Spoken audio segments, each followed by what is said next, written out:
Class 11 micro ইকনমিক্সৰ revenue চেপ্টাৰটোৰ পৰা এটা numerical problem লৈছোঁ। ইয়াতে কুৱেশ্যনত কৈছে কেলকুলেট টিআৰ এণ্ড এমআৰ, অৰ্থাৎ আমি টোটেল ৰেভিনিউ বা সৰ্বমুঠ আয় আৰু মাৰ্জিনেল ৰেভিনিউ অৰ্থাৎ প্ৰান্তিক আয় উলিয়াব লাগে। আমাক ইনফৰমেশ্যন দিয়া আছে ইউনিটছ চ'ল্ড আৰু এভাৰেজ ৰেভিনিউ। চ' যিখিনি ইনফৰমেশ্যন দিয়া আছে সেইখিনি আমি টেবুলাৰ ফৰ্মত লিখি ল'ব লাগিব যে ইউনিটছ চ'ল্ড আমি কিউ বুলি ধৰোঁ, দেন এভাৰেজ ৰেভিনিউ। ইউনিট চ'ল্ডত আছে 0ৰ পৰা আপ টু 6 ইউনিটছ। চ' 0, 1, 2, 3, 4, 5, 6।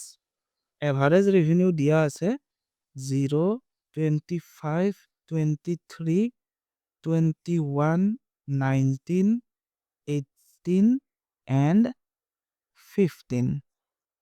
চ' এইখিনি ইনফৰমেশ্যনৰ পৰা আমি উলিয়াব লাগে টোটেল ৰেভিনিউ আৰু মাৰ্জিনেল ৰেভিনিউ। এই দুটা বস্তু কেলকুলেট কৰাৰ আগতে আমি ইহঁতৰ মিনিংছ বুজি পাব লাগিব। টোটেল ৰেভিনিউ মানে হৈছে একবিধ বস্তুৰ কেইটামান ইউনিটছ বিক্ৰী কৰি টোটেল যিমান আমাৰ এমাউণ্ট আহে সেই এমাউণ্টটোৱে হৈছে টোটেল ৰেভিনিউ। আৰু যদি এটা আমি এডিশ্যনেল ইউনিট চেল কৰোঁ তেতিয়া এডিশ্যনেল ৰেভিনিউ কিমান আহিব? সেই এডিশ্যনেল ৰেভিনিউখিনিয়ে হৈছে মাৰ্জিনেল ৰেভিনিউ। এতিয়া আমি এআৰৰ পৰা টিআৰ আৰু এমআৰ কেনেদৰে উলিয়াম? এআৰ মানে হৈছে average revenue which is equal to price, অৰ্থাৎ average revenue is equal to price. এইটো কেনেকৈ হ'ল মেথামেটিকেলি দেখাই দিছোঁ। Average revenue is equal to total revenue by quantity. Average ৰেভিনিউৰ মিনিং হৈছে পাৰ ইউনিটত ৰেভিনিউ কিমান, অৰ্থাৎ পাৰ ইউনিটৰ পৰা আমাৰ কিমান টকা আহিছে। So' average revenue is equal to total revenue মানে কি যে price into quantity. So' Q আৰু কিউ কাটা যায়, কি থাকিব যে average revenue is equal to price. So' আমি এভাৰেজ ৰেভিনিউ কলমটোত এ আৰ ইকুৱেলছ প্ৰাইচ তেনেদৰেও লিখি দিব পাৰোঁ। এতিয়া চোৱা ইউনিট 0, চ' আমাৰ টোটেল চেল এমাউণ্ট কিমান হ'ব? 0। এতিয়া চোৱা এটা ইউনিট যদি প্ৰডিউচ কৰি বিক্ৰী কৰোঁ তেতিয়া আমি প্ৰাইচ কিমান লওঁ? 25। চ' টোটেল আমাৰ কিমান আহিব? 25 ৰুপিজ। যদি দুটা উৎপাদন কৰি বিক্ৰী কৰোঁ পাৰ ইউনিটত কিমানকৈ আহিব? 23 ৰুপিজ, বা পাৰ ইউনিটত আমি কিমান টকাকৈ লৈছোঁ? 23। চ' দুটা ইউনিটত কিমান আহিব টোটেল? যে 2 into 23 কৰি দিয়া 46।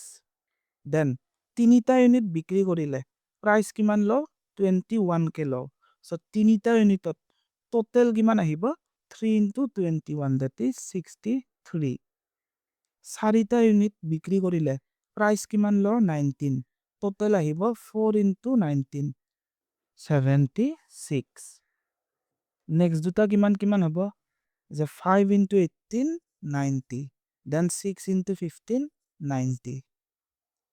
চ' টোটেল ৰেভিনিউ কিমান কিমান হ'ব আমি ডিটাৰমাইন কৰিলোঁ।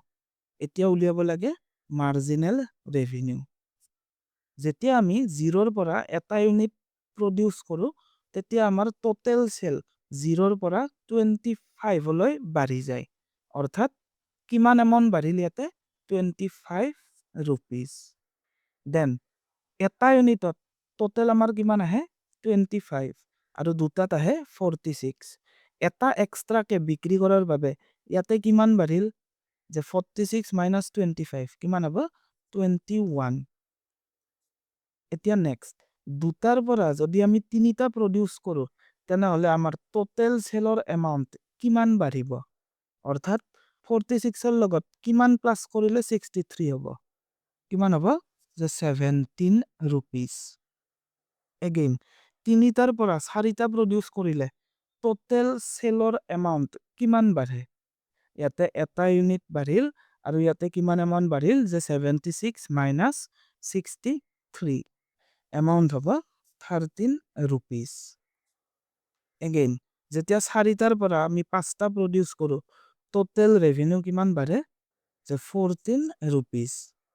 আৰু লাষ্টত চোৱা পাঁচটাৰ পৰা যদি ইউনিটছ 6টালৈ বাঢ়ে, অৰ্থাৎ এটা ইউনিট যদি আৰু বেছি প্ৰডাকশ্যন কৰোঁ টোটেল সেল আমাৰ কিমান বাঢ়িব টোটেল সেল পাঁচটাত কিমান আছিল 90 আৰু ছয়টাতো 90 অৰ্থাৎ টোটেল সেলৰ এমাউন্ট বা টোটেল ৰেভিনিউ চেঞ্জ হোৱা নাই সো 6 নম্বৰ ইউনিটটোৰ মাৰ্জিনাল ৰেভিনিউ হ'ব 0 সো এইখিনি হৈছে আমাৰ ৰিকোয়াৰ্ড আনসাৰ থ্যাংক ইউ